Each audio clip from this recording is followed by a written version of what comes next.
Faculty and our staff are achieving national recognition and support at unprecedented levels. Among them, evolutionary geneticist Nels Elde, just yesterday named a MacArthur Fellow. Congratulations, Professor Elde. All of us at the University of Utah are united in purpose.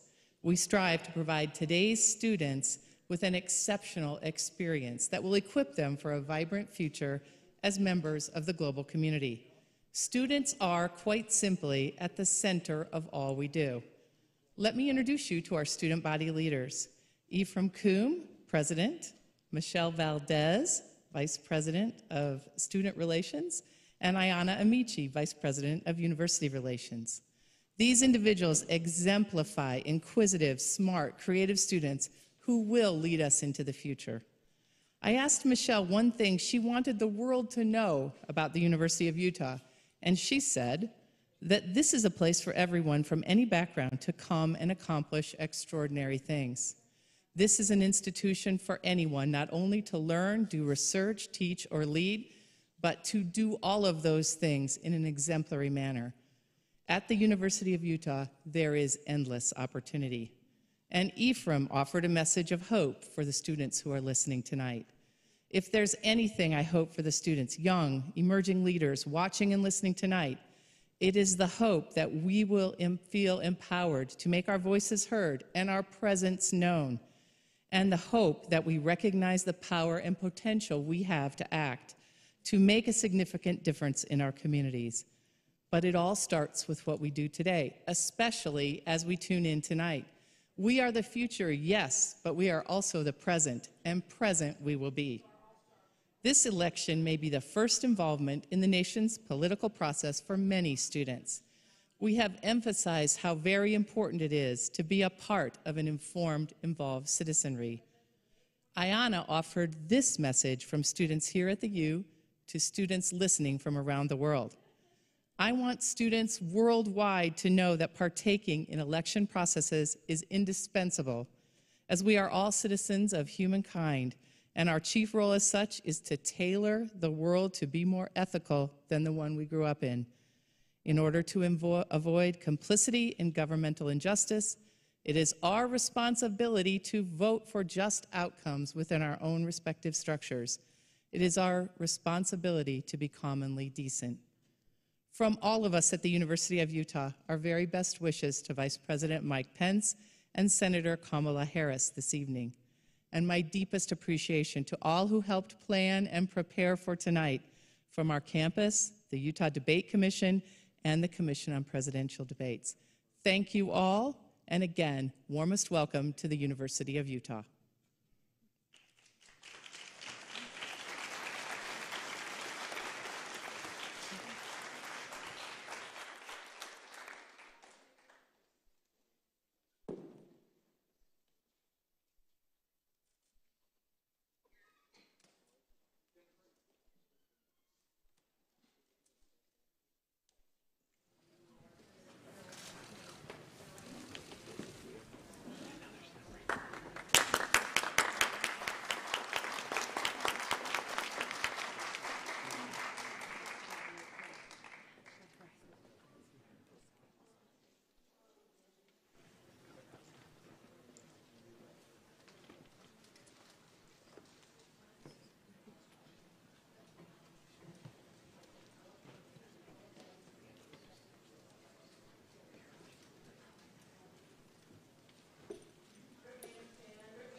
Please welcome the first print journalist to be the solo moderator of one of the general election debates, Washington Bureau Chief of USA Today, Susan Page. Go get him, honey. Hey, welcome. And congratulations, you have scored the most exclusive tickets in the United States. Hamilton has nothing on the Commission on Presidential Debates when it comes to exclusive tickets. I want to offer a special welcome to Vice President Pence's family, I think is there, and to Senator Kamala Harris's family on this side, and most especially to my bosses, who are seated right up there, and I'm very glad that they came and joined us. My bosses from USA Today and from Gannett. We're glad that you're here, but this debate is not about you, and it's not about me. It's about the millions of Americans who are going to be watching it. And that's why I'm going to ask you for your help. I'm going to ask you for your silence. I'm going to ask you during the debate not to cheer or to boo or to hiss or to laugh, because that is distracting for the people we are really staging this debate to reach. There will be 2 times when you can applaud. That will be when I announce the 2 candidates on the stage. They'll come on the stage simultaneously. That'll be a time to applaud. And then applaud again at the very end of the debate. But if you could keep, restrain your enthusiasm between those 2 times, I'd appreciate it. And if you could send me a little good karma, that would also be appreciated, but quietly. I'm going now to sit down and get settled and turn my back to you, but not in a rude way. And I'll see you on the other side. Thanks again for being here.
Unasikiliza ADR live abagusiglobalradio.com.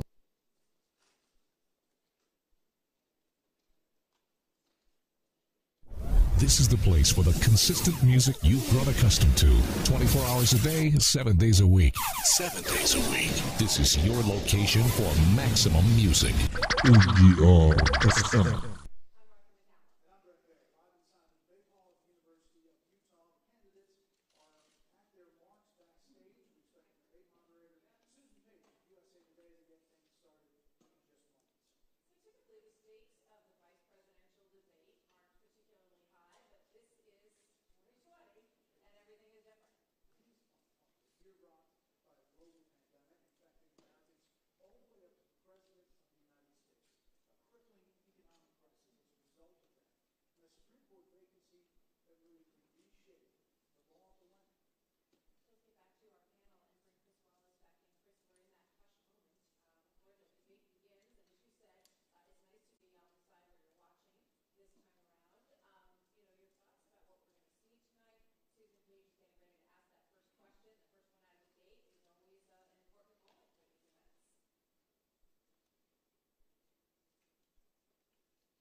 Good evening. From the University of Utah in Salt Lake City, welcome to the first and only vice presidential debate of 2020, sponsored by the Nonpartisan Commission on Presidential Debates. I'm Susan Page of USA Today. It is my honor to moderate this debate, an important part of our democracy. In Kingsbury Hall tonight, we have a small and socially distant audience, and we've taken extra precautions during this pandemic. Among other things, everyone in the audience is required to wear a face mask, and the candidates will be seated 12 feet apart. The audience is enthusiastic about their candidates, but they've agreed to express that enthusiasm only twice, at the end of the debate and now when I introduce the candidates. Please welcome California Senator Kamala Harris and Vice President Mike Pence.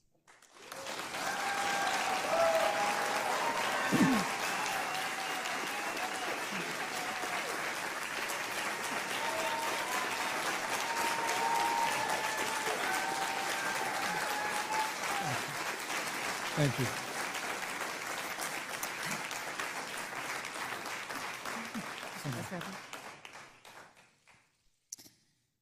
Senator Harris and Vice President Pence, thank you for being here. We're meeting as President Trump and the First Lady continue to undergo treatment in Washington after testing positive for COVID-19. We send our thoughts and prayers to them for their rapid and complete recovery and for the recovery of everyone afflicted by the coronavirus.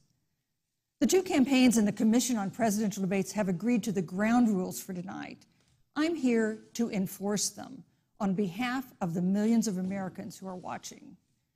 One note, no one in either campaign or at the commission or anywhere else has been told in advance what topics I'll raise or what questions I'll ask. This 90-minute debate will be divided into 9 segments of about 10 minutes each. I'll begin a segment by posing a question to each of you, sometimes the same question, sometimes a different question on the same topic. You will then have 2 minutes to answer without interruption by me or the other candidate. Then we'll take 6 minutes or so to discuss the issue. At that point, although there will always be more to say, we'll move on to the next topic. We want a debate that is lively, but Americans also deserve a discussion that is civil. These are tumultuous times, but we can and will have a respectful exchange about the big issues facing our nation. Let's begin with the ongoing pandemic that has cost our country so much. Senator Harris, the coronavirus is not under control.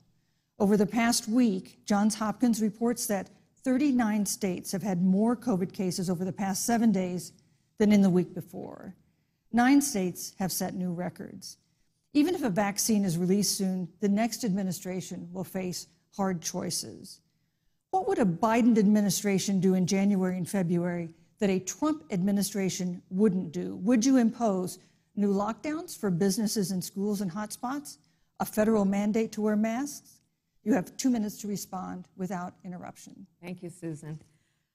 Well, the American people have witnessed what is the greatest failure of any presidential administration in the history of our country. And here are the facts. 210,000 dead people in our country in just the last several months. Over 7 million people who have contracted this disease.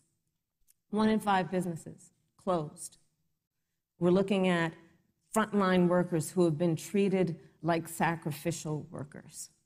We are looking at over 30 million people who in the last several months had to file for unemployment. And here's the thing. On January 28th, the Vice President and the President were informed about the nature of this pandemic. They were informed that it's lethal in consequence, that it is airborne, that it will affect young people, and that it would be contracted because it is airborne.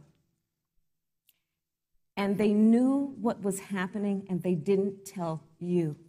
Can you imagine if you knew on January 28th, as opposed to March 13th, what they knew, what you might have done to prepare? They knew, and they covered it up. The president said it was a hoax. They minimized the seriousness of it. The president said, you're on one side of his ledger if you wear a mask, you're on the other side of his ledger if you don't. And in spite of all of that, today they still don't have a plan. They still don't have a plan. Well, Joe Biden does. And our plan is about what we need to do around a national strategy for contact tracing, for testing, for administration of the vaccine, and making sure that it will be free for all. That is the plan that Joe Biden has and that I have, knowing that we have to get a hold of what has been going on, and we need to save our country.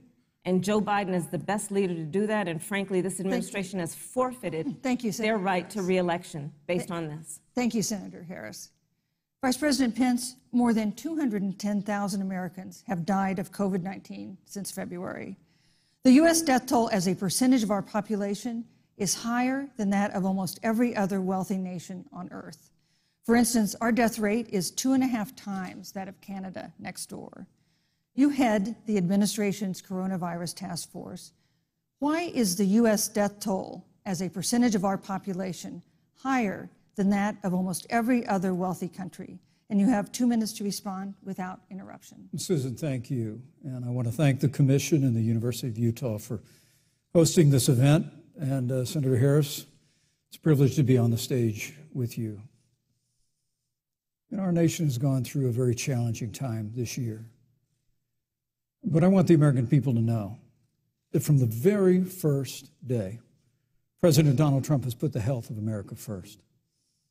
Before there were more than 5 cases in the United States, all people who had returned from China, President Donald Trump did what no other American president had ever done.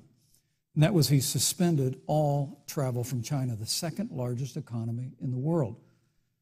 Now, Senator Joe Biden opposed that decision. He said it was xenophobic and hysterical. But I can tell you, having led the White House Coronavirus Task Force, that decision alone by President Trump bought us invaluable time to stand up the greatest national mobilization since World War II. And I believe it saved hundreds of thousands of American lives. Because with that time, we were able to reinvent testing. More than 115 million tests have been done to date. We were able to see to the delivery of billions of supplies so our doctors and nurses had the resource and support they needed. And we began, really, before the month of February was out, to develop a vaccine and to develop medicines and therapeutics that have been saving lives all along the way. And under President Trump's leadership, Operation Warp Speed, we believe, will have literally tens of millions of doses of a vaccine before the end of this year. The reality is, when you look at the Biden plan, it reads an awful lot like what President Trump and I and our task force have been doing every step of the way. I mean, quite frankly, when I look at their plan that talks about advancing testing, creating new PPE, developing a vaccine, it looks a little bit like plagiarism, which is something Joe Biden knows a little bit about. And I think the American people know that this is a president who has put the health of America first, and the American people, I believe with my heart, can be proud of the sacrifices they have made. It's saved countless American lives. Senator Harris, would you like to respond? Absolutely. Whatever the vice president is claiming the administration has done, clearly it hasn't worked. When you're looking at over 210,000 dead bodies in our country, American lives that have been lost, families that are grieving that loss. And you know, the vice president is the head of the task force and knew on January 28th how serious this was. And then, thanks to Bob Woodward, we learned that they knew about it. And then when that was exposed, the vice president said, when asked, well, why didn't y'all tell anybody? He said, because the president wanted people to remain calm. Well, let's get no, but Susan, this is important. Susan, I want to add, but Mr. Vice President, I'm speaking. I'm speaking. Yeah, you can have 15 more seconds, and then we'll give the vice president a chance to respond. So I want to ask the American people, how calm were you when you were panicked about where you're going to get your next roll of toilet paper? How calm were you when your kids were sent home from school and you didn't know when they could go back? How calm were you when your children couldn't see your parents because you were afraid they could kill them? Let's give Vice President Pence a chance to respond. Vice President Pence, you have 1 minute to respond. You know, there's not a day gone by that I haven't thought of every American family that's lost a loved one. And I want all of you to know that you'll always be in our hearts and in our prayers. But when you say what the American people have done over these last 8 months hasn't worked, that's a great disservice to the sacrifices the American people have made. The reality, if I may finish, Senator, the reality is Dr. Fauci said everything that he told the president in the Oval Office, the president told the American people. Now, President Trump, I will tell you, has boundless confidence in the American people, and he always spoke with confidence that we'd get through this together. But when you say it hasn't worked, when Dr. Fauci and Dr. Birx and our medical experts came to us in the second week of March, they said if the president didn't take the unprecedented step of shutting down roughly half of the American economy, that we could lose 2.2 million Americans. Now, that's the reality. Thank you. They also said to us if we did everything right, Susan, we could still lose more than 200,000 Americans. Vice President Now, one Pence, life lost is too many, Susan. But the American people, I believe, deserve credit for the sacrifices that they have made, putting the health of their family and their neighbors first, our doctors, our nurses, our first responders. Thank you, Vice President Pence. And I'm going to speak up on behalf of what the American people have done. Vice President Pence, you were in the front row in a Rose Garden event 11 days ago at what seems to have been a super spreader event for senior administration and congressional officials. No social distancing, few masks, and now a cluster of coronavirus cases among those who were there. How can you expect Americans to follow the administration's safety guidelines to protect themselves from COVID when you at the White House have not been doing so? Well, the American people have demonstrated over the last 8 months that when given the facts, they're willing to put the health of their families and their neighbors and people they don't even know first. And President Trump and I have great confidence in the American people and their ability to take that information and put it into practice. In the height of the epidemic, when we were losing a heartbreaking number of 2,500 Americans a day, we surged resources to New Jersey and New York and New Orleans and Detroit. We told the American people what needed to be done, and the American people made the sacrifices. When the outbreak in the Sun Belt happened this summer, again, Americans stepped forward. But the reality is the work of the President of the United States goes on. A vacancy on the Supreme Court of the United States has come upon us, and the President introduced Judge Amy Coney Barrett. Thank you, Vice President. At that, if I may say, that Rose Garden event, there's been a great deal of speculation about it. My wife Karen and I were there and honored to be there. Many of the people who were at that event, Susan, actually were tested for coronavirus, and it was an outdoor event, which all of our scientists regularly and routinely advise. The difference here is President Trump and I trust the American people to make choices in the best interest of their health. Joe Biden and Kamala Harris consistently talk about mandates, and not just mandates with the coronavirus, but a government takeover of health care, the Green New Deal, all government control. We're about freedom and respecting the freedom of the American people. Let's talk about respecting the American people. You respect the American people when you tell them the truth. You respect the American people when you have the courage to be a leader speaking of those things that you may not want people to hear, but they need to hear so they can protect themselves. But this administration stood on information that if you had as a parent, if you had as a worker, knowing you didn't have enough money saved up, and now you're standing in a food line because of the ineptitude of an administration that was unwilling to speak the truth to the American people. So let's talk about caring about the American people. The American people have had to sacrifice far too much because of the incompetence of this administration. It is asking too much of the people. Susan, we talked about It is asking too much of the people. That they would not be equipped with the information they need to help themselves to protect their parents and their children. Kamala Harris, Senator Harris, I'm sorry. It's fine, I'm Kamala. No, you're Senator Harris to me. For life to get back to normal, Dr. Anthony Fauci and other experts say that most of the people who can be vaccinated need to be vaccinated. But half of Americans now say they wouldn't take a vaccine if it was released now. If the Trump administration approves a vaccine before or after the election, should Americans take it, and would you take it? If the public health professionals, if Dr. Fauci, if the doctors tell us that we should take it, I'll be the first in line to take it, absolutely. But if Donald Trump tells us that we should take it, I'm not taking it. Vice President Pence, there have been a lot of repercussions from this pandemic. In recent days, the president's diagnosis of COVID-19 has underscored the importance of the job that you hold and that you are seeking. That's our second topic tonight. It's the role of the vice president. One of you will make history on January 20th. You will be the vice president to the oldest president the United States has ever had. Donald Trump will be 74 years old on Inauguration Day. Joe Biden will be 78 years old.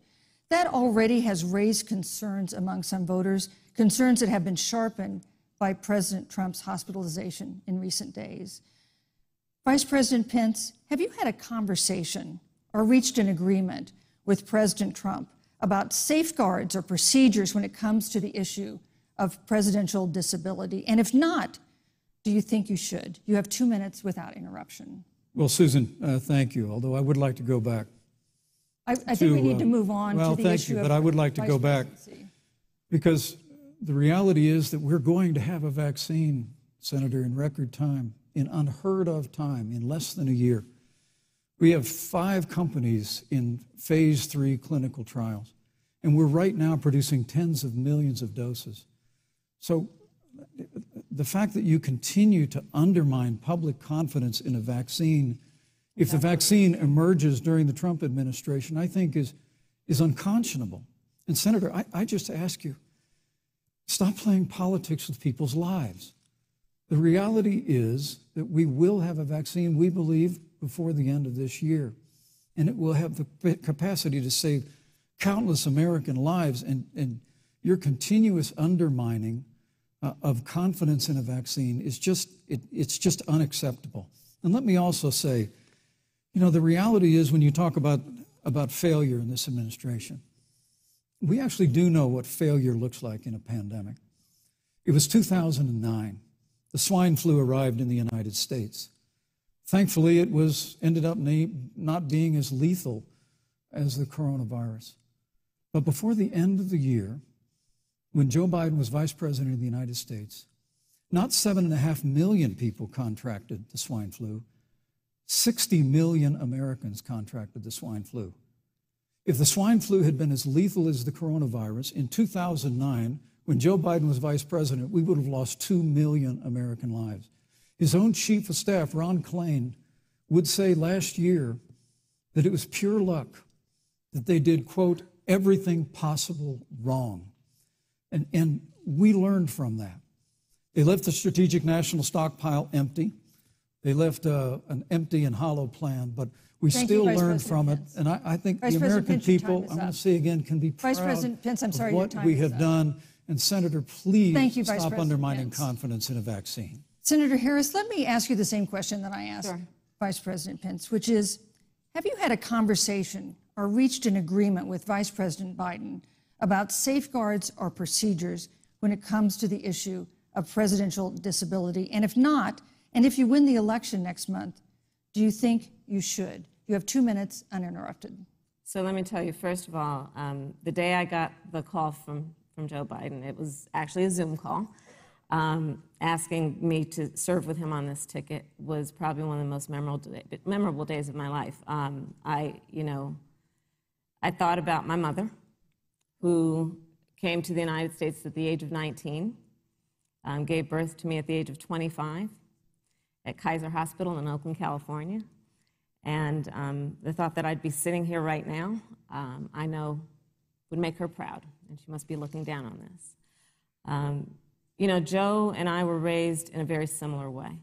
We were raised with values that are about hard work, about the value and the dignity of public service, and about the importance of fighting for the dignity of all people. And I think Joe asked me to serve with him because, I have a career that included being elected the first woman district attorney of San Francisco, where I created models of innovation for law enforcement in terms of reform of the criminal justice system. I was elected the first woman of color and black woman to be elected Attorney General of the state of California, where I ran the second largest Department of Justice in the United States, second only to the United States Department of Justice. And there I took on everything from transnational criminal organizations to the big banks that were taking advantage of homeowners to for-profit colleges that were taking advantage of veterans. And then, of course, now I serve in the United States Senate as only the second black woman ever elected to the United States Senate. I serve on the Senate Intelligence Committee, where I've been in regular receipt of classified information about threats to our nation and hotspots around the world. I've traveled the world. I've met with our soldiers in war zones. And I think Joe has asked me to serve with him because he knows that we share a purpose which is about lifting up the American people. And after the 4 years that we have seen of Donald Trump unifying our country around our common values and principles. Thank you, Senator Harris. Neither President Trump nor Vice President Biden has released a sort of detailed health information that had become the modern norm until the 2016 election. And in recent days, President Trump's doctors have given misleading answers or refused to answer basic questions about his health. And my question to each of you in turn is this information voters deserve to know? Vice President Pence, would you like to go first? Well, Susan, thank you. And let me say, on behalf of the President and the First Lady, how moved we've all been by the outpouring of prayers and concern for the President. And I do believe it's emblematic of the prayers and the concern that have ushered forth for every American impacted by the coronavirus. But the care the President received at Walter Reed Hospital, the White House doctors, was exceptional. And the transparency that they practiced all along the way will continue. The American people have a right to know about the health and well-being of their President, and will continue to do that. But I'm just extremely grateful and was more than a little moved by the broad and bipartisan support. And Senator, I want to thank you and Joe Biden for your expressions of genuine concern. And I also want to congratulate you, as I did on that phone call, on the historic nature of your nomination. Thank I never expected to be on this stage 4 years ago, so I know the feeling.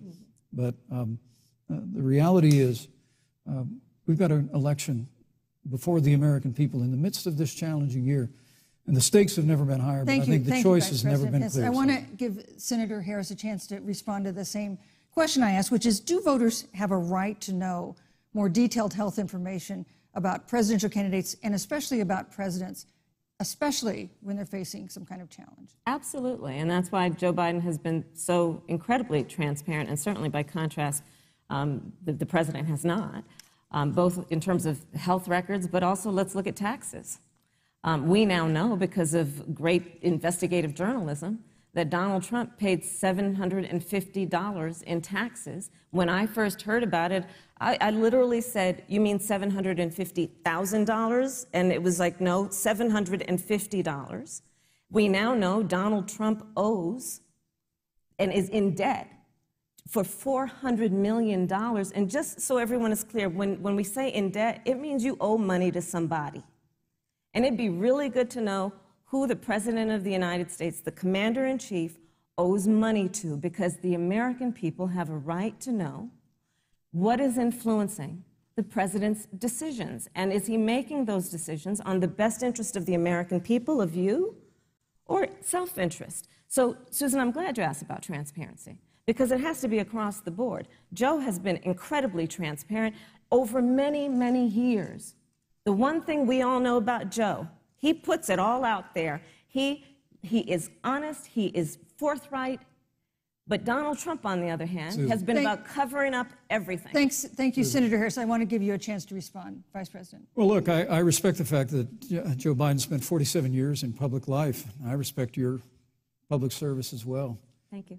But the American people have a president who's a businessman, he's a job creator, who's paid tens of millions of dollars in taxes, payroll taxes, property taxes. He's created tens of thousands of American jobs.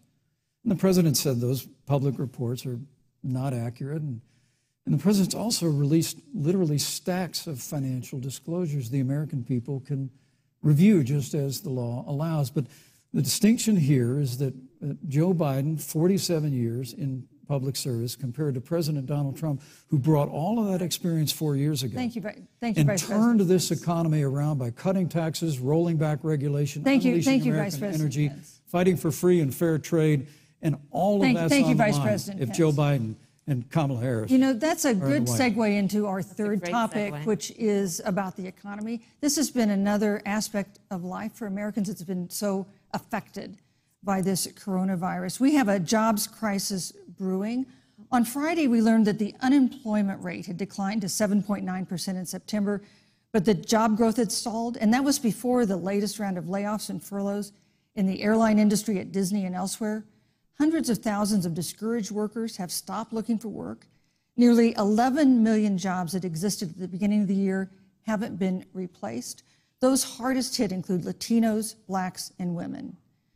Senator Harris, the Biden-Harris campaign has proposed new programs to boost the economy, and you would pay for that new spending by raising $4 trillion in taxes on wealthy individuals and corporations. Some economists warn that could curb entrepreneurial ventures that fuel growth and create jobs. Would raising taxes put the recovery at risk? And you have 2 minutes to answer uninterrupted. Thank you. On the issue of the economy, I think there couldn't be a more fundamental difference between Donald Trump and Joe Biden. Joe Biden believes you measure the health and the strength of America's economy based on the health and the strength of the American worker and the American family. On the other hand, you have Donald Trump, who measures the strength of the economy based on how rich people are doing, which is why he passed a tax bill benefiting the top 1% and the biggest corporations of America, leading to a $2 trillion deficit that the American people are going to have to pay for. On day one, Joe Biden will repeal that tax bill. He'll get rid of it. And what he'll do with the money is invest it in the American people. And through a plan that is about investing in infrastructure, something that Donald Trump said he would do. I remember hearing about some infrastructure week. I don't think it ever happened. But Joe Biden will do that. He'll invest in infrastructure. It's about upgrading our roads and bridges, but also investing in clean energy and renewable energy. Joe is going to invest that money in what we need to do around innovation. There was a time when our country believed in science and invested in research and development so that we were an innovation leader on the globe. Joe Biden will use that money to invest in education. So, for example, for folks who want to go to a 2-year community college, it will be free. If you come from a family that makes less than $125,000, you'll go to a public university for free. And across the board, we'll make sure that if you have student loan debt, it's cut by $10,000. That's how Joe Biden thinks about the economy, which is it's about investing in the people of our country as opposed to passing a tax bill, which had the benefit of letting American corporations go offshore to do their business. Thank you, You're Senator welcome. Harris. Vice President Pence, your administration has been predicting a rapid and robust recovery, but the latest economic report suggests that's not happening. Should Americans be braced for an economic comeback that is going to take not months, but a year or more? You have 2 minutes to answer, uninterrupted. When President Trump and I took office, America had gone through the slowest economic recovery since the Great Depression. Because when Joe Biden was vice president, they tried to tax and spend and regulate and bail our way back to a growing economy. President Trump cut taxes across the board. Despite what Senator Harris says, the average American family of 4 had $2,000 in savings in taxes. And with the rise in wages that occurred, most predominantly for blue-collar, hardworking Americans, the average household income for a family of 4 increased by $4,000 following President Trump's tax cuts. But America, you just heard Senator Harris tell you, on day one, Joe Biden's going to raise your taxes. It's really remarkable to think, Susan. I mean, right after a time where we're going through a pandemic that lost 22 million jobs at the height, we've already added back 11.6 million jobs because we had a president who cut taxes, rolled back regulation, unleashed American energy, fought for free and fair trade, and secured $4 trillion from the Congress of the United States to give direct payments to families, save 50 million jobs through the Paycheck Protection Program. We literally have spared no expense to help the American people and the American worker through this. Joe Biden and Kamala Harris want to raise taxes. They want to bury our economy under a $2 trillion Green New Deal, which you were one of the original co-sponsors of in the United States Senate. They want to abolish fossil fuels and ban fracking, which would cost hundreds of thousands of American jobs all across the heartland.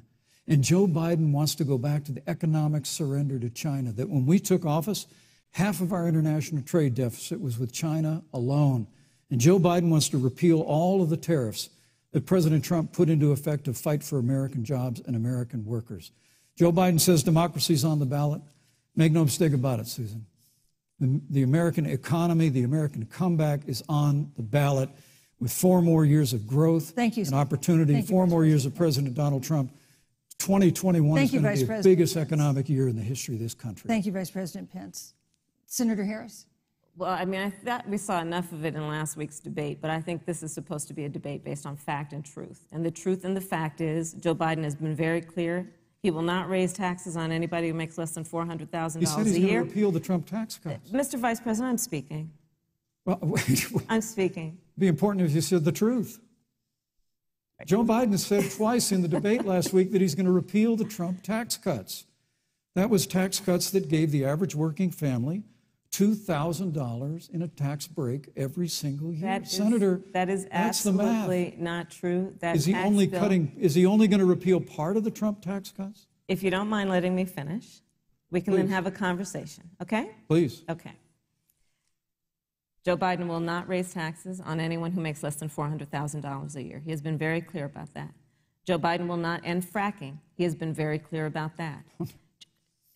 Joe Biden is the one who, during the Great Recession, was responsible for the Recovery Act that brought America back. And now the Trump-Pence administration wants to take credit when they rode the coattails of Joe Biden's success for the economy that they had at the beginning of their term. Of course, now the economy is a complete disaster.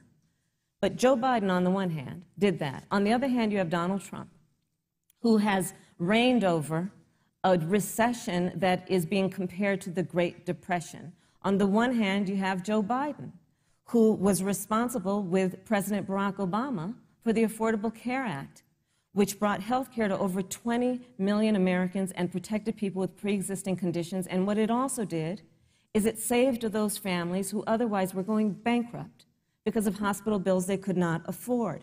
On the other hand, you have Donald Trump, who's in court right now, trying to get rid of the Affordable Care Act, which means that you will lose protections if you have pre-existing conditions. And this is very important, Susan. Yes, and it's but important. we need to give Vice President. I'd just like to, he interrupted me, and I'd like to just finish, please. If you have a pre-existing condition, heart disease, diabetes, breast cancer, they're coming for you. If you love someone who has a pre-existing condition, they're coming for you. If you are under the age of 26 on your parents' coverage, they're coming for you. Senator Harris, thank you. You're welcome. Let me give you a chance to respond. Well, I hope we have a chance to talk about health care, because Obamacare was a disaster. The American people remember it well. And President Trump and I have a plan to improve health care and to protect pre-existing conditions for every American. But look, Senator Harris, you're entitled to your own opinion, but you're not entitled to your own facts. You yourself said on multiple occasions when you were running for president that you would ban fracking. Joe Biden looked at a supporter in the eye and pointed and said, I guarantee that we will abolish fossil fuels. They have a $2 trillion version of the Green New Deal, Susan, that your newspaper, USA Today, said really wasn't that very different from the original Green New Deal. More taxes, more regulation, banning fracking, abolishing fossil fuel, crushing American energy, and economic surrender to China is a prescription for economic decline. President Trump and I will keep America growing. The V-shaped recovery that's underway right now will continue with 4 more years of President Donald Trump. Thank you very, very much, Vice President Pence. Once again, you've provided the perfect segue to a new topic, which is climate change. And Vice President Pence, I'd like to pose the first question to you. This year, we've seen record-setting hurricanes in the South. Another one, Hurricane Delta, is now threatening the Gulf. And we have seen record-setting wildfires in the West. Do you believe, as the scientific community has concluded, that man-made climate change has made wildfires bigger, hotter, and more deadly, and have made hurricanes wetter, slower, and more damaging? You have 2 minutes uninterrupted. Thank you, Susan. Well, first, I'm very proud of our record on the environment and on conservation. According to all of the best estimates, our air and land are cleaner than any time ever recorded, and our water is among the cleanest in the world. And just a little while ago, the President signed the Outdoors Act. It's the largest investment in our public lands and public parks in 100 years.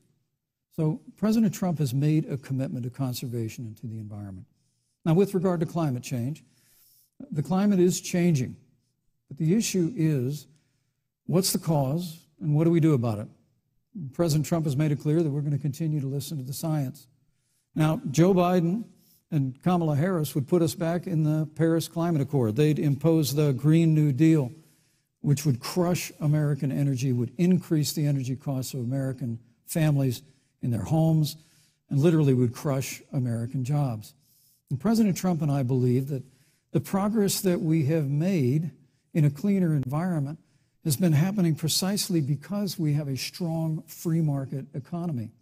You know, what's remarkable is the United States has reduced CO2 more than the countries that are still in the Paris Climate Accord, but we've done it through innovation, and we've done it through natural gas and fracking, which, Senator, the American people can go look at the record. I know Joe Biden says otherwise now, as you do, but the both of you repeatedly committed to abolishing fossil fuel and banning fracking. And so by creating the kind of American innovation, we're actually steering toward a stronger and better environment. With regard to wildfires, President Trump and I believe that forest management has to be front and center, and even Governor Gavin Newsom from your state has agreed we've got to work on forest management. And with regard to hurricanes, the National Oceanic Administration tells us that actually as difficult as they are, Thank you, Vice President. There are no more hurricanes today than there were 100 years ago. Thank you. But many of the climate alarmists Pence, use I'm sorry, your time hurricanes is up. and wildfires to try and Thank sell you, their Vice bill of President goods of Pence. a Green New Deal. And President Trump and I are going to always put Thank you, American Vice jobs and President American Pence. workers first. Senator Harris, as the Vice President mentioned, you co-sponsored the Green New Deal in Congress. But Vice President Biden said in last week's debate that he does not support the Green New Deal. But if you look at the Biden-Harris campaign website, it describes the Green New Deal as a crucial framework. What exactly would be the stance of a Biden-Harris administration toward the Green New Deal? You have 2 minutes uninterrupted. Sure. So first of all, I will repeat, and the American people know, that Joe Biden will not ban fracking. That is a fact. That is a fact. I will repeat that Joe Biden has been very clear that he thinks about growing jobs, which is why he will not increase taxes for anyone who makes less than $400,000 a year. Joe Biden's economic plan, Moody's, which is a reputable Wall Street firm, has said will create 7 million more jobs than Donald Trump's. And part of those jobs that will be created by Joe Biden are going to be about clean energy and renewable energy. Because you see, Joe understands that the west coast of our country is burning, including my home state of California. Joe sees what is happening on the Gulf states, which are being battered by storms. Joe has seen and talked with the farmers in Iowa, whose entire crops have been destroyed because of floods. And so Joe believes, again, in science. I'll tell you something, Susan. I served, when I first got to the Senate, on the committee that's responsible for the environment. Do you know this administration took the word science off the website and then took the phrase climate change off the website? We have seen a pattern with this administration, which is they don't believe in science. And Joe's plan is about saying we're going to deal with it, but we're also going to create jobs. Donald Trump, when asked about the wildfires in California, and the question was, you know, the science is telling us this, you know what Donald Trump said? Science doesn't know. So let's talk about who is prepared to lead our country over the course of the next 4 years on what is an existential threat to us as human beings. Joe is about saying we're going to invest that in renewable energy. It's going to be about the creation of millions of jobs. We will achieve net zero emissions by 2050, carbon neutral by 2035. Joe has a plan. This has been a lot of talk from the Trump administration, and really it has been to go backward instead of forward. We will also re-enter the climate agreement with pride. Senator Harris just said that climate change is an existential threat. Vice President Pence, do you believe that climate change poses an existential threat? As I said, Susan, the climate is changing. We'll follow the science. But once again, Senator Harris is denying the fact that they're going to raise taxes on every American. Joe Biden said twice in the debate last week that on day one he was going to repeal the Trump tax cuts. Those tax cuts delivered $2,000 in tax relief to the average family of four across America. And with regard to banning fracking, I just recommend that people look at the record. You yourself said repeatedly that you would ban fracking. You were the first Senate co-sponsor of the Green New Deal. And while Joe Biden denied the Green New Deal, Susan, thank you for pointing out, the Green New Deal is on their campaign website. And as USA Today said, it's essentially the same plan as you co-sponsored with AOC when she submitted it in the Senate. And you just heard the senator say that she's going to resubmit America to the Paris Climate Accord. Look, the American people have always cherished our environment. We'll continue to cherish it. We've made great progress reducing CO2 emissions through American innovation and the development of natural gas through fracking. We don't need a massive $2 trillion Green New Deal that would impose all new mandates on American businesses and American families. Thank you. Joe Biden wants us to retrofit 4 million American business buildings. It makes no sense. It will cost jobs. President Trump is going to put America first. He's going to put jobs first, and we're going to take care of our environment and follow the science. Thank you, Vice President. On the issue of jobs, Senator Harris, let's talk about that. The Vice President earlier referred to, as part of what he thinks is an accomplishment, the President's trade war with China. You lost that trade war. You lost it. What ended up happening is because of a so-called trade war with China, America lost 300,000 manufacturing jobs. Farmers have experienced bankruptcy because of it. We are in a manufacturing recession because of it. And when we look at where this administration has been, there are estimates that by the end of the term of this administration, they will have lost more jobs than almost any other presidential administration. And the American people know what I'm talking about. You know, I think about 20-year-olds. You know, we have a 20-year-old, a 20-something-year-old, who are coming out of high school and college right now, and you're wondering, is there going to be a job there for me? We're looking at people who are trying to figure out how they're going to pay rent by the end of the month. Almost half of American renters are worried about whether they're going to be able to pay rent by the end of the month. This is where the economy is in America right now, and it is because of the catastrophe and the failure of leadership of this administration. Thank you, Senator Harris. Vice President Pence, let me give you just 15 seconds to respond, because then I want to move on to Well, I'd love to respond. Look, lost the trade war with China. Joe Biden never fought it. Joe Biden has been a cheerleader for communist China through over the last several decades. And again, Senator Harris, you're entitled to your opinion. You're not entitled to your own facts. When Joe Biden was vice president, we lost 200,000 manufacturing jobs, and President Obama said they were never coming back. He said we needed a magic wand to bring them back. In our first 3 years after we cut taxes, rolled back regulation, unleashed American energy, this administration saw 500,000 manufacturing jobs created. And that's exactly the kind of growth we're going to continue to see as we bring our nation through this pandemic. But a Green New Deal, your massive new mandates, your Paris Climate Accord, it's going to kill jobs this time, just like it killed jobs. I just need to respond very briefly, 15 seconds, and then we'll move on. Thank you. Joe Biden is responsible for saving America's auto industry, and you voted against it. So let's set the record straight. Thank you. I'd like to talk about China. We have, as our next topic, we have no more complicated or consequential foreign relationship than the one with China. It is a huge market for American agricultural goods. It's a potential partner in dealing with climate change in North Korea. And in a video tonight, President Trump again blamed it for the coronavirus, saying China will pay. Vice President Pence, how would you describe our fundamental relationship with China? Competitors, adversaries, enemies? You have 2 minutes. Thank you, Susan. Well, before I leave that, let me speak to voting records if I can.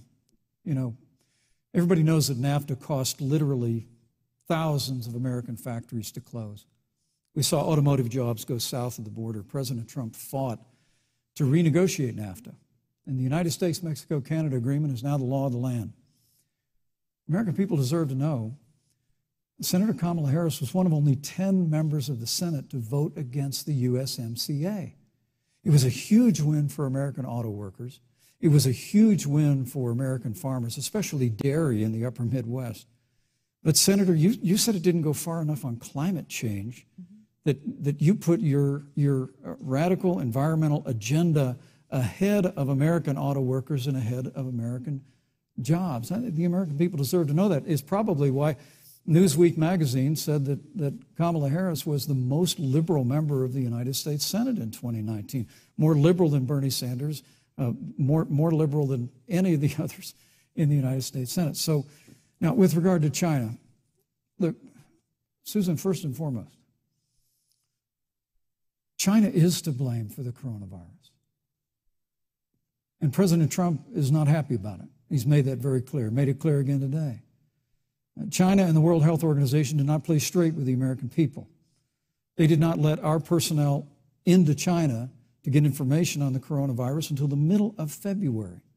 Fortunately, President Trump, in dealing with China from the outset of this administration, standing up to China that had been taking advantage of America for decades in the wake of Joe Biden's cheerleading for China, President Trump made that decision before the end of January to suspend all travel from China.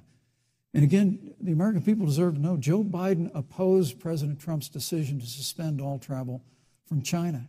He said it was hysterical. He said it was Thank you, Vice President xenophobic. Pence. But President Trump has Vice President stood Pence, up your to time is China. up. We're going to continue to stand strong. Thank you, Vice President Pence. We want to improve the relationship, but we're going to level the playing field, and we're going to hold Vice President China Pence. accountable for what they did to America with the coronavirus. Thank you.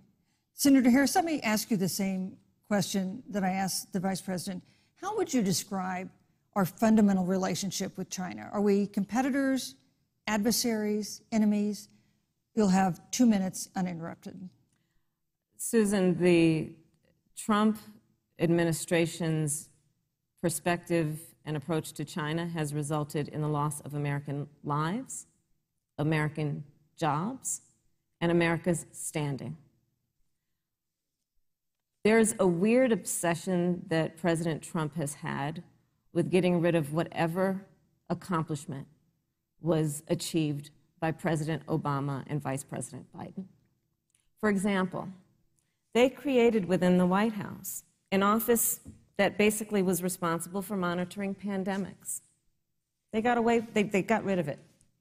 Not true. There was a team of disease experts that President Obama and Vice President Biden dispatched to China to monitor what is now predictable and what might happen. They pulled them out. We now are looking at 210,000 Americans who have lost their lives. Let's look at the job situation. We mentioned before the trade deal, the trade war, they wanted to call it, with China. It resulted in the loss of over 300 manufacturing jobs and a manufacturing recession, and the American consumer paying thousands of dollars more for goods because of that failed war that they called it. Then let's talk about standing. Pew, a reputable research firm, has done an analysis that shows that leaders of all of our formerly allied countries have now decided that they hold in greater esteem and respect Xi Jinping, the head of the Chinese Communist Party, than they do Donald Trump, the President of the United States, the Commander-in-Chief of the United States. This is where we are today because of a failure of leadership by this administration. Senator Harris, we've seen changes in the role of the United States in terms of global leadership over the past 4 years. And of course, times do change. What's your definition? We've seen strains with China, of course, as the Vice President mentioned. We've seen strains with our traditional allies in NATO and elsewhere. What is your definition of the role of American leadership in 2020? So, you know, Joe is, I love talking with Joe about a lot of these issues. And, you know, Joe, I think he said it quite well. He says, you know, foreign policy, it might sound complicated, but really it's relationships. So just think about it as relationships. And so we know this in our personal and professional relationships. You got to keep your word to your friends. Got to be loyal to your friends. People who've stood with you, got to stand with them. You got to know who your adversaries are and keep them in check. But what we have seen with Donald Trump is that he has betrayed our friends and embraced dictators around the world. Let's take, for example, Russia. So, Russia, I serve on the Intelligence Committee of the United States Senate. America's intelligence community told us Russia interfered in the election of the President of the United States in 2016 and is playing in 2020. Christopher Wray, the director of the FBI, said the same. But Donald Trump, the Commander-in-Chief of the United States of America, prefers to take the word of Vladimir Putin over the word of the American intelligence community. You look at our friends at NATO. He has walked away from agreements. You can look at the Iran nuclear deal, which now has put us in a position where we are less safe because they are building up what might end up being a significant nuclear arsenal. We were in that deal, guys. We were in the Iran nuclear deal with friends, with allies around the country. And because of Donald Trump's unilateral approach to foreign policy, coupled with his isolationism, he pulled us out and has made America less safe. So, Susan, it's about relationships. And the thing that has always been part of the strength of our nation, in addition to our great military, has been that we keep our word. But Donald Trump doesn't understand that because he doesn't understand what it means to be honest. Thank you, Senator Harris. Vice President Pence, let me give you a chance to respond. Well, thank you. Well, President Trump kept his word when we moved the American embassy to Jerusalem, the capital of the state of Israel. When Joe Biden was vice president, they promised to do that, and they never did. We've stood strong with our allies, but we've been demanding. NATO is now contributing more to our common defense than ever before, thanks to President Trump's leadership. We've strengthened our alliances across the Asia-Pacific, and we've stood strong against those who would do us harm. You know, when President Trump came into office, ISIS had captured an area of the Middle East the size of Pennsylvania. But President Trump unleashed the American military, and our armed forces destroyed the ISIS caliphate and took down their leader, al-Baghdadi, without one American casualty. Al-Baghdadi was responsible for the death of thousands. But notably, America's hearts today are with the family of Kayla Mueller, her parents of which are here with us tonight in Salt Lake City. Today, 2 of the ISIS killers responsible for Kayla Mueller's murder were brought to justice in the United States. Jihadi John was killed on the battlefield along with the other beetle. The reality is that when Joe Biden was vice president, we had an opportunity to save Kayla Mueller. It breaks my heart to reflect on it, but the military came into the Oval Office, presented a plan. They said they knew where Kayla was. Baghdadi had held her for 18 months, abused her mercilessly before they killed her. But when Joe Biden was vice president, they hesitated for a month. And when armed forces finally went in, it was clear she'd been moved 2 days earlier. And her family says with a heart that broke the heart of every American that if President Donald Trump had been president, they believe Kayla would be alive today. Thank you, Vice Look, President. we destroyed the ISIS caliphate. And you talk about re-entering the Iran nuclear deal. I mean, the last administration transferred $1.8 billion to the leading state sponsor of terrorism. President Donald Trump got us out of the deal. Thank you, Vice President Pence. And when Qasem Soleimani was traveling to Baghdad to do harm to Americans, President Donald Trump took him out. Thank you, Vice President Pence. And America is safer, our allies are safer, and the American people know President Donald Trump will never Thank you, Vice President take Pence. action. I would like to give Senator Harris a chance to respond, but not at such great length because, of course, there are other topics we want to talk about. But I would like equal time. Yes. Thank you. Please go ahead. First of all, to the Mueller family, I know about your daughter's case, and I'm so sorry. I'm so sorry. What happened to her is awful, and it should have never happened. And I know Joe feels the same way. And I know that President Obama feels the same way. But you mentioned Soleimani. Let's start there. So after the strike on Soleimani, there was a counter strike on our troops in Iraq. And they suffered serious brain injuries. And do you know what Donald Trump dismissed them as? Headaches. And this is about a pattern of Donald Trump's, where he has referred to our men who are serving in our military as suckers and losers. Donald Trump, who went to Arlington Cemetery and stood above the graves of our fallen heroes and said, what's in it for them? Because, of course, you know, he only thinks about what's in it for him. Let's take what he said about John McCain, a great American hero. And Donald Trump says he doesn't deserve to be called a hero because he was a prisoner of war. And this is very important when you want to talk about who is the current commander-in-chief and what they care about and what they don't care about. Public reporting that Russia had bounties on the heads of American soldiers. And you know what a bounty is? It's somebody puts a price on your head and they will pay it if you are killed. And Donald Trump had talked at least 6 times to Vladimir Putin and never brought up the subject. Joe Biden would never do that. Thank you. Joe Biden would, but Joe Biden would hold Russia to account for any threat to our nation's security or to our troops who are sacrificing their lives for the sake of our democracy and our safety. Thank you, Senator Harris. This is such an important issue, but we have other important issues as well. And Susan, I want to make sure we have a chance I really have to talk to respond about to that. Look, she has 15 seconds because well, I got to have trying more to than keep, that. Look, well, I'm sorry, but Vice President Pence, you've had more time than she's had so far. The slanders against President Donald Trump regarding men and women of our armed forces are absurd. I'm sorry, Vice My President son Pence. is a captain in the United Yes. States Marine Corps. My son-in-law is deployed in the United States Navy. I can assure all of you, with sons and daughters serving in our military, President Donald Trump not only respects but reveres all of those who serve in our armed forces, and any suggestion otherwise is ridiculous.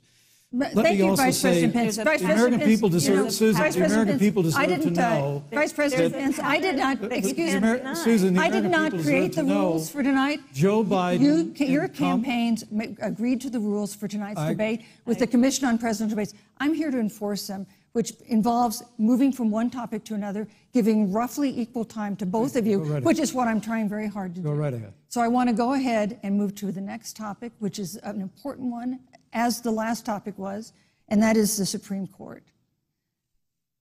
On Monday, the Senate Judiciary Committee is scheduled to open hearings on Amy Coney Barrett's nomination to the Supreme Court. Senator Harris, you'll be there as a member of the committee. Yes. Her confirmation would cement the court's conservative majority and make it likely open to more abortion restrictions, even to overturning the landmark Roe v. Wade ruling. Access to abortion would then be up to the states. Vice President Pence, you're the former governor of Indiana. If Roe v. Wade is overturned, what would you want Indiana to do? Would you want your home state to ban all abortions? You have 2 minutes, uninterrupted. Well, thank you for the question, but I'll use a little bit of my time to respond to that very important issue before. The American people deserve to know Qasem Soleimani, the Iranian general, was responsible for the death of hundreds of American service members. When the opportunity came, we saw him headed to Baghdad to kill more Americans. President Trump didn't hesitate, and Qasem Soleimani is gone. But you deserve to know that Joe Biden and Kamala Harris actually criticized the decision to take out Qasem Soleimani. It's really inexplicable, but with regard to Joe Biden, it's explainable. Because history records that Joe Biden actually opposed the raid against Osama bin Laden. It's absolutely essential that we have a commander-in-chief who will not hesitate to act to protect American lives and to protect American service members, and that's what you have in President Donald Trump. Now, with regard to the Supreme Court of the United States, let me say President Trump and I could not be more enthusiastic about the opportunity to see Judge Amy Coney Barrett become Justice Amy Coney Barrett. She's a brilliant woman, and she will bring a lifetime of experience and a sizable American family to the Supreme Court of the United States. And our hope is, in the hearing next week, unlike Justice Kavanaugh received with treatment from you and others, we hope she gets a fair hearing. And we particularly hope that we don't see the kind of attacks on her Christian faith that we saw before. I mean, the Democrat chairman of the Judiciary Committee before, when Judge Barrett was being confirmed for the Court of Appeals, expressed concern that the dogma of her faith lived loudly in her. Dick Durbin of Illinois said that it was a concern. Senator, I know one of our judicial nominees you actually attacked because they were a member of the Catholic Knights of Columbus, just because the Knights of Columbus holds pro-life views and Thank you, views. Vice President Pence. So Your my time hope is is up. that when the hearing takes place, Thank you, Vice President Pence. that Judge Amy Coney Barrett will be respected, Thank you, treated Vice President respectfully, Pence. voted and confirmed Thank to the you. Supreme Court of the United States. Senator Harris, you're the senator from and former Attorney General of California. So let me ask you a parallel question to the one I posed to the Vice President. If Roe v. Wade is overturned, what would you want California to do? Would you want your home state to enact no restrictions on access to abortion? And you have 2 minutes uninterrupted. Thank you, Susan. First of all, Joe Biden and I are both people of faith, and it's insulting to suggest that we would knock anyone for their faith. And in fact, Joe, if elected, will be only the second practicing Catholic as President of the United States. On the issue of this nomination, Joe and I are very clear, as are the majority of the American people. We are 27 days before the decision about who will be the next president of the United States. And, you know, before, when this conversation has come up, you know, it's been about election year or election time. We're literally in an election. Over 4 million people have voted. People are in the process of voting right now. And so Joe has been very clear, as the American people are. Let the American people fill that seat in the White House, and then we'll fill that seat on the United States Supreme Court. And to your point, Susan, the issues before us couldn't be more serious. There's the issue of choice, and I will always fight for a woman's right to make a decision about her own body. It should be her decision and not that of Donald Trump and the Vice President, Michael Pence. But let's also look at what else is before the court. It's the Affordable Care Act. Like, literally in the midst of a public health pandemic, when over 210,000 people have died and 7 million people probably have what will be in the future considered a pre-existing condition because you contracted the virus. Donald Trump is in court right now trying to get rid of the Affordable Care Act. And I said it before, and it bears repeating. This means that there will be no more protections, if they win, for people with pre-existing conditions. This means that over 20 million people will lose your coverage. It means that if you're under the age of 26, you can't stay on your parents' coverage anymore. And here's the thing. The contrast couldn't be more clear. They're trying to get rid of the Affordable Care Act. Joe Biden is saying, let's expand coverage. Let's give you a choice of a public option or private coverage. Let's bring down premiums. Thank you, Senator Let's Harris. lower Medicare eligibility to 60. Thank you, Senator. That's true Harris. leadership. You know, you mentioned earlier, Vice President Pence, that the president was committed to maintaining protections for people with pre-existing conditions. But you do have this court case that you are supporting, your administration supporting, that would strike down the Affordable Care Act. The president says, President Trump says that he's going to protect people with pre-existing conditions, but he has not explained how he would do that. And that was one of the toughest nuts to crack when they were passing the Affordable Care Act. So tell us specifically, how would your administration protect Americans with pre-existing conditions to have access to affordable insurance if the Affordable Care Act is struck down? Well, thank you, Susan. But let me just say, addressing your very first question, I couldn't be more proud to serve as vice president to a president who stands without apology for the sanctity of human life. I'm pro-life. I don't apologize for it. And this is another one of those cases where there's such a dramatic contrast.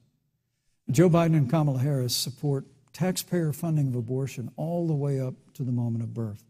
Late-term abortion. They want to increase funding to Planned Parenthood of America.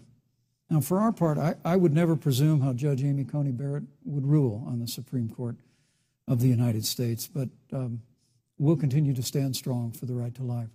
When you speak about the Supreme Court, though, I think the American people really deserve an answer, Senator Harris. Are you and Joe Biden going to pack the court if Judge Amy Coney Barrett is confirmed? I mean, there have been 29 vacancies on the Supreme Court during presidential election years, from George Washington to Barack Obama. Presidents have nominated in all 29 cases. But your party is actually openly advocating adding seats to the Supreme Court, which has had 9 seats for 150 years, if you don't get your way. This is a classic case of if you can't win by the rules, you're going to change the rules. Now, you've refused to answer the question. Joe Biden has refused to answer the question. So I think the American people would really like to know, if Judge Amy Coney Barrett is confirmed at the Supreme Court of the United States, are you and Joe Biden, if somehow you win this election, going to pack the Supreme Court to get your way?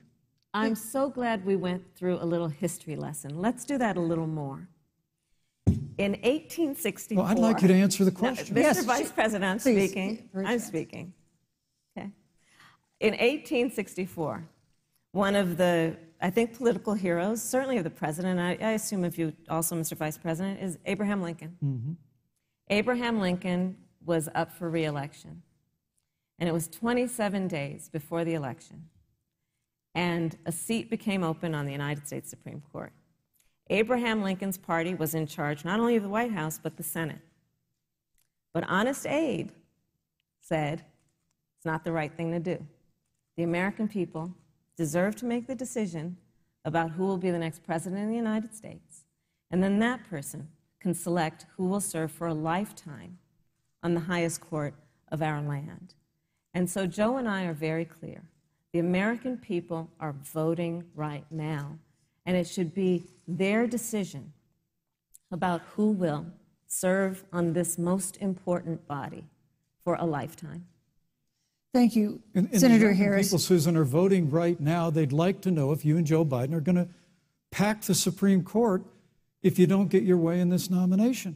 Let's talk about packing. You once Come again on. gave a non-answer. Joe Biden gave a non-answer. Trying to answer you the now. American people deserve a straight answer. And if you haven't figured it out yet, the straight answer is they are going to pack the Supreme Court if they somehow win this election. Men and Mr. women, Vice President, I got to I tell you, think people across this country, if you cherish our Supreme Court, if you cherish the separation of powers, you need to reject the Biden-Harris ticket. Come November the 3rd, re-elect President Donald Trump, and we'll stand by that separation of powers in a 9-seat Supreme Court. Yeah, let's talk about packing the court then. Let's talk about the Please. fact. Yeah, I'm about to. So the Trump-Pence administration has been, because I sit on the Senate Judiciary Committee, Susan, as you mentioned, and I've witnessed the appointments for lifetime appointments to the federal courts, district courts, courts of appeal. People who are purely ideological, people who have been reviewed by legal professional organizations and found to have been not competent, are substandard.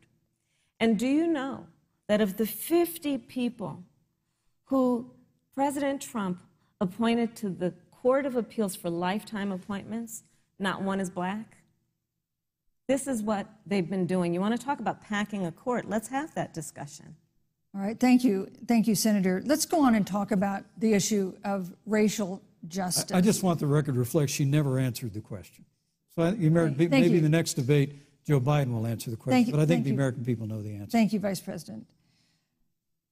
In March, Breonna Taylor, a 26-year-old emergency room technician in Louisville, was shot and killed after police officers executing a search warrant in a narcotics investigation broke into her apartment. The police said they identified themselves. Taylor's boyfriend said he didn't hear them do that. He used a gun registered to him to fire a shot, which wounded an officer. The officers then fired more than 20 rounds into the apartment. They say they were acting in self-defense. None of them have been indicted in connection with her death. Senator Harris, in the case of Breonna Taylor, was justice done? You have 2 minutes. I don't believe so. And I've talked with Breonna's mother, Tamika Palmer, and her family. And her family deserves justice. She was a beautiful young woman. She had as her life goal to become a nurse, and she wanted to become an EMT to first learn what's going on out on the street so she could then become a nurse and save lives. And her life was taken unjustifiably and tragically and violently.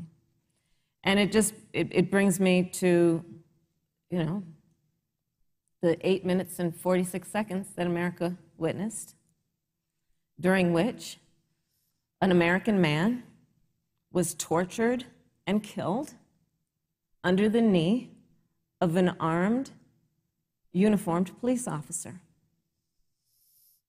And people around our country of every race, of every age, of every gender, perfect strangers to each other, marched shoulder to shoulder, arm in arm, fighting for us to finally achieve that ideal of equal justice under law. And I was a part of those peaceful protests.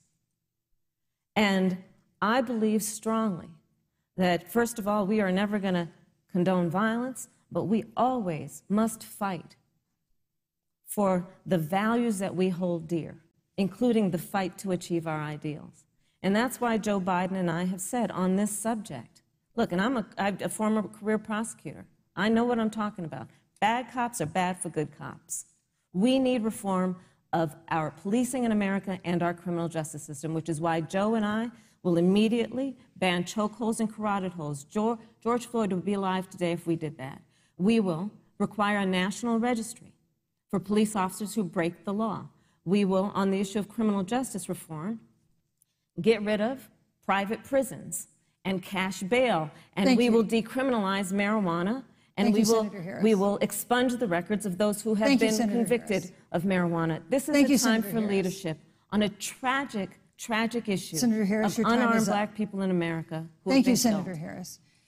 Vice President Pence, let me pose the same question to you. In the case of Breonna Taylor, was justice done? You have 2 minutes uninterrupted. Well, our heart breaks for the loss of any innocent American life. And the family of Breonna Taylor has our sympathies. But I trust our justice system, a grand jury that refused the evidence. And it really is remarkable that as a former prosecutor, you would assume that an impaneled grand jury looking at all the evidence got it wrong. But you're entitled to your opinion, Senator. I think, look, and with regard to George Floyd, there's no excuse for what happened to George Floyd. And justice will be served. But there's also no excuse for the rioting and looting that followed. I mean, it really is astonishing. Flora Westbrook is with us here tonight in Salt Lake City. Just a few weeks ago, I stood at what used to be her salon. It was burned to the ground by rioters and looters. And Flora is still trying to put her life back together.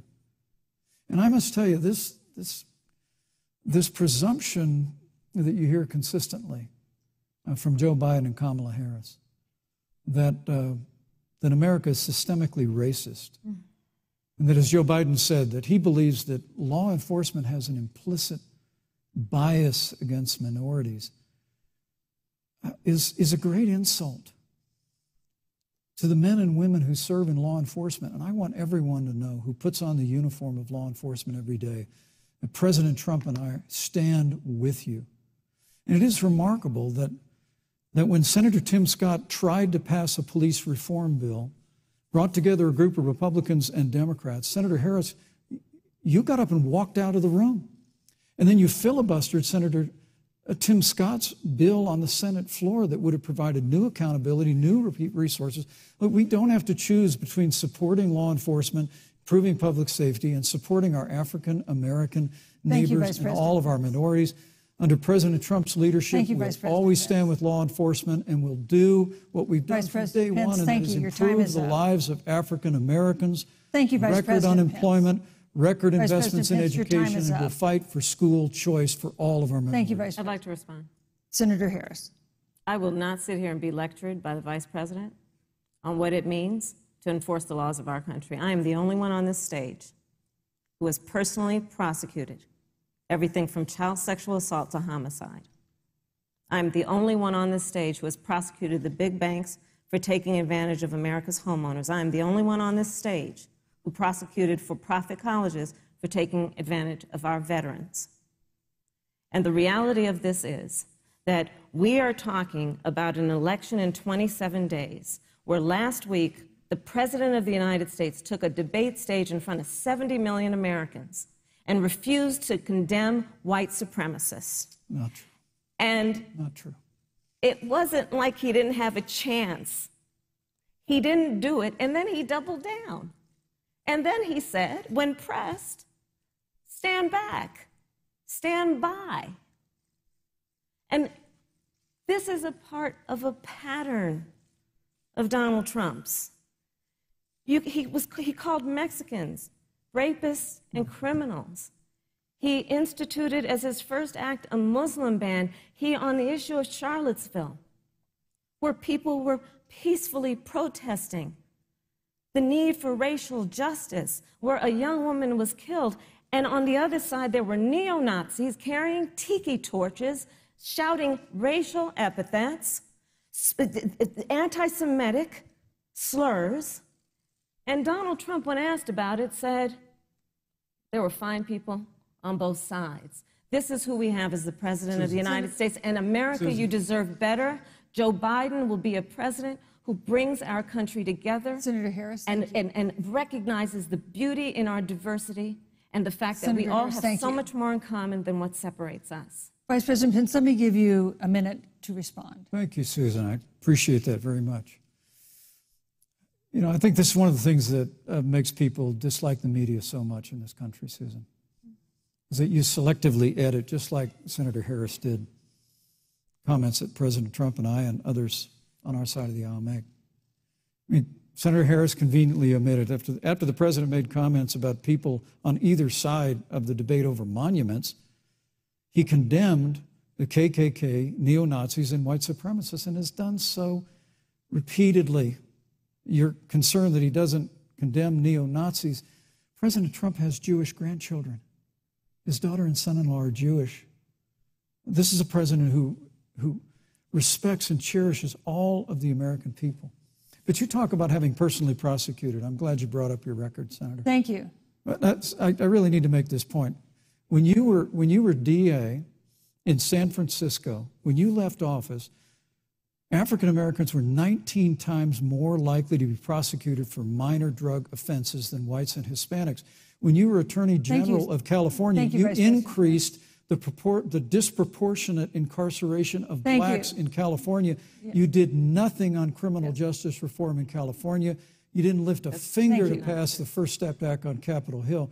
I mean, the reality is your record speaks for itself. President Trump and I have fought for criminal justice reform. Thank you, Vice President. We fought for educational choice and opportunities for African Americans, all of our Thank you, sir. And we'll do it for 4 more Thank years. you. You know, there is no more important issue than the final issue that we're going to talk about tonight, and that is the issue of the election itself. Susan, he attacked my record. I would like an opportunity to respond. Let me give you 30 seconds because we're running out of time. I appreciate that. First of all, having served as the Attorney General of the state of California, the work that I did is a model of what our nation needs to do, and we will be able to do under a Joe Biden presidency. Our agenda includes what this administration has failed to do. It will be about not only instituting a ban on chokeholds and carotid holes. Thank you. Thank you, Senator Harris. I would like to go through. These are points that you made earlier in the hour, and I want to talk about the election itself before we have to. But I want to talk about the connection between what Joe and I will do and my record, which includes I was the first statewide officer to institute a requirement that my agents would wear body cameras and keep them on full time. We were the first to initiate a requirement that there would be a training for law enforcement on implicit bias because, yes, Joe Biden and I recognize that implicit bias does exist, Mr. Vice President, contrary to what you may believe. We did the work of instituting reforms that were about investing in reentry. This is the work that we have done and the work we will do going forward. And again, I will not be lectured by the Vice President on our record of what we have done in terms of law enforcement and keeping our communities safe and a commitment to reforming the criminal justice system of America. Thank you, Senator Harris. And I'd like to pose I'd like you to respond first to the question on our final topic, the election itself. President Trump has several times refused to commit himself to a peaceful transfer of power after the election. If your ticket wins and President Trump refuses to accept a peaceful transfer of power, what steps would you and Vice President Biden then take? What would happen next? You have 2 minutes. So I'll tell you, Joe and I are, I think, particularly proud of the coalition that we've built around our campaign. We probably have one of the broadest coalitions of folks that you've ever seen in a presidential race. Of course, we have the support of Democrats, but also independents and Republicans. In fact, 7 members of President George W. Bush's cabinet are supporting our ticket. We have the support of Colin Powell, Cindy McCain, John Kasich, over 500 generals, retired generals, and former national security experts and advisors are supporting our campaign. And I believe they are doing that because they know that Joe Biden has a deep, deep-seated commitment to fight for our democracy and to fight for the integrity of our democracy and to bring integrity back to the White House. And so we believe in the American people. We believe in our democracy. And here's what I'd like to say to everybody. Vote. Please vote. Vote early. Come up with a plan to vote. Go to iwillvote.com. You can also go to joebiden.com. We have it within our power in these next 27 days to make the decision about what will be the course of our country for the next 4 years. And it is within our power, and if we use our vote and we use our voice, we will win. And we will not let anyone subvert our democracy with what Donald Trump has been doing, as he did on the debate stage last week, when again in front of 70 million people, he openly attempted to suppress the vote. Joe Biden, on the other hand, on that same debate stage, because clearly Donald Trump doesn't think he can run on a record because it's a failed record, Joe Biden on that stage said, hey, just please vote. So I'll repeat what Joe said. Please vote. Thank you, Senator. Vice President Pence, President Trump has several times refused to commit himself to a peaceful transfer of power after the election. If Vice President Biden is declared the winner and President Trump refuses to accept a peaceful transfer of power, what would be your role and responsibility as Vice President? What would you personally do? You have 2 minutes. Well, Susan, first and foremost, I think we're going to win this election. Because while Joe Biden and Kamala Harris rattle off a long litany of the establishment in Washington, D.C., an establishment that Joe Biden's been a part of for 47 years, President Donald Trump has launched a movement of everyday Americans from every walk of life. And I have every confidence that those same Americans that delivered that historic victory in 2016, they see this president's record where we rebuild our military, we revived our economy through tax cuts and rolling back regulation, fighting for fair trade, unleashing American energy. We appointed conservatives to our federal courts at every level. And we stood with the men and women of law enforcement every single day. And I think that movement of Americans has only grown stronger in the last 4 years. But when you talk about accepting the outcome of the election, I must tell you, Senator, your party has spent the last 3.5 years trying to overturn the results of the last election. It's amazing. When Joe Biden was vice president of the United States, the FBI actually spied on President Trump and my campaign. I mean, there were documents released this week that the CIA actually made a referral to the FBI documenting that those allegations were coming from the Hillary Clinton campaign. And of course, we've all seen the avalanche, what you put the country through for the better part of 3 years, until it was found that there was no obstruction, no collusion, case closed. And then, Senator Harris, you and your colleagues in the Congress tried to impeach the President of the United States over a phone call. And now Hillary Clinton has actually said to Joe Biden that in her words, under no circumstances should he concede the election. So let me just say, I think we're going to win this election. President Trump and I are fighting every day in courthouses to prevent Joe Biden and Kamala Harris from changing the rules and creating this universal mail-in voting that will create a massive opportunity for voter fraud. And we have a free and fair election. We know we're going to have confidence in it.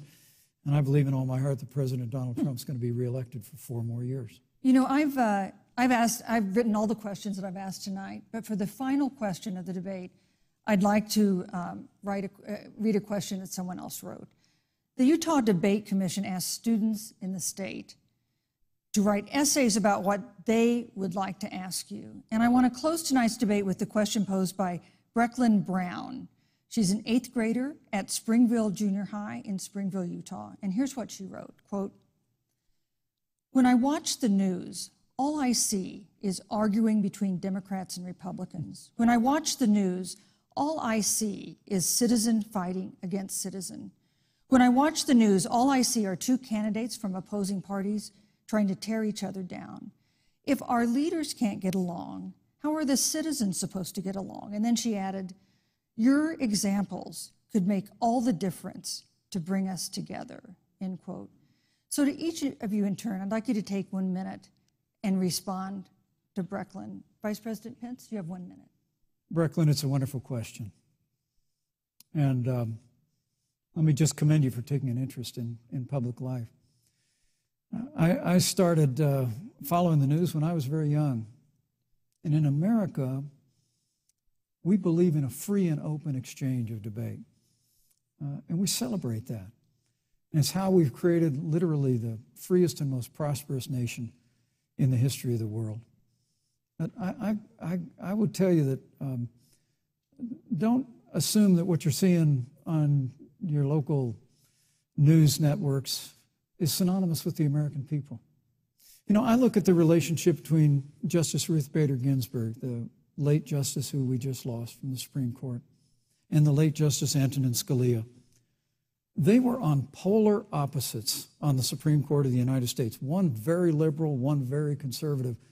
But what's been learned since her passing was the two of them and their families were the very closest of friends. I mean, here in America, we can disagree. We can debate vigorously, as Senator Harris and I have on this stage tonight. But when the debate is over, we come together as Americans.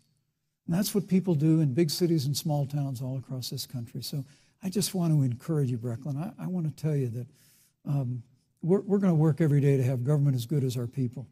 And the American people each and every day love a good debate. We love a good argument. But we always come together and are always there for one another. Thank you, in Vice times President. of need. And we've especially learned that Thank you, through Mr. the Vice President. difficulties of this year. Senator Harris, what would you say to Brecklin?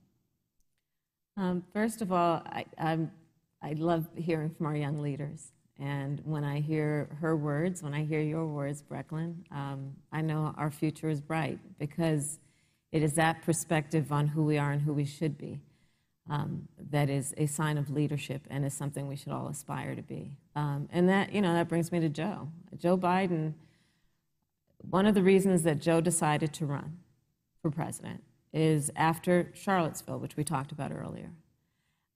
It so troubled him and upset him, like it did all of us, that there was that kind of hate and division. What propelled Joe to run for president was to see that over the course of the last 4 years, what Brecklin described has been happening. Joe has a long-standing reputation of working across the aisle and working in a bipartisan way. And that's what he's going to do as president. Joe Biden has a history of lifting people up and fighting for their dignity. I mean, you have to know Joe's story to know that Joe has known pain, he has known suffering, and he has known love. And so, Brecklin, when you think about the future, I do believe the future is bright. And it will be because of your leadership, and it will be because we fight for each person's voice through their vote, and we get engaged in this election because you have the ability through your work and through, eventually, your vote Thank you, to Senator determine Harris. the future of our country and what its leadership looks like. Thank you, Senator Harris. Thank you, Vice President Pence. Thank you so much for being with us tonight. We want to thank also the University of Utah for its hospitality, and most of all, our thanks to all the Americans who watched this debate tonight. Again, our best wishes for a quick recovery to President Trump, the First Lady, and everyone who is battling COVID-19. The second presidential debate is next week on October 15th, a town hall-style debate in Miami. We hope you'll join us then. Good evening.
question and not going back to actually follow up on the question. Kamala Harris was more respectful of the questions and tried to answer the questions. I'm not sure if that got her anywhere. I do think at the end of the day, Mike Pence did what he needed to do, maybe and then some, and same with Senator Harris. Yeah, I mean, I think if we, as we all have covered Mike Pence, we know that this is his superpower as a interviewee. He often just completely disregards the question and answers the way that he thinks is best. But in the context of this debate, it really did create this imbalance between the two of them. And I do think that Harris missed some opportunities here to push back at opportunities when Pence took them, even when it wasn't his turn. And then he was given time to go over by 30 seconds here, 45 seconds there. I mean, these are technicalities, but in the moment, what it means is that you felt like you got more talking time from Pence. And as interviewers, all three of us, it was definitely frustrating to hear the question and then not hear a follow-up when both of them, but much more, Mike Pence didn't answer the question at all. Went completely in a different direction. So something also that I think we can't ignore is the concept of gender. And we're so used to seeing white men, but definitely men, on the stage when it comes to being on a ticket. Senator Harris is only the third woman to be on a ticket. The first one was in 1984 with Geraldine Ferraro. Then we had to wait till, I'm sorry, she's the fourth. And then 2008, Sarah Palin, 2016, Hillary Clinton. And I wonder if a woman candidate feels like she can't push as much or steamroll as much as, say, Mike Pence can, for fear of seeming and offending some segment of the electorate. I'm not saying it should be that way, but I'm wondering if it is that way. Well, I'll tell you this, and Abby, I want to get your thoughts on this. I was texting with a friend who is an African-American man saying, do you think that she's kind of letting some things go in a way that maybe she shouldn't? And the answer was, are you kidding me? You know that she's a black woman. She has to kind of pull her punches on that. And I'm not sure if that's true. I mean, she was tough, and she certainly had her moments. But there were times when maybe there could have been more follow-up, and I don't know if that's something that was going through her head or not. I hope it wasn't. You know, this is something that I'm sure, you know, for every woman in politics, and particularly black women, there is this line that you have to thread. You know, I was also texting with people close to her, you know, who looked at this and kind of felt like Pence was taking advantage of the rules, of the fact that he was able to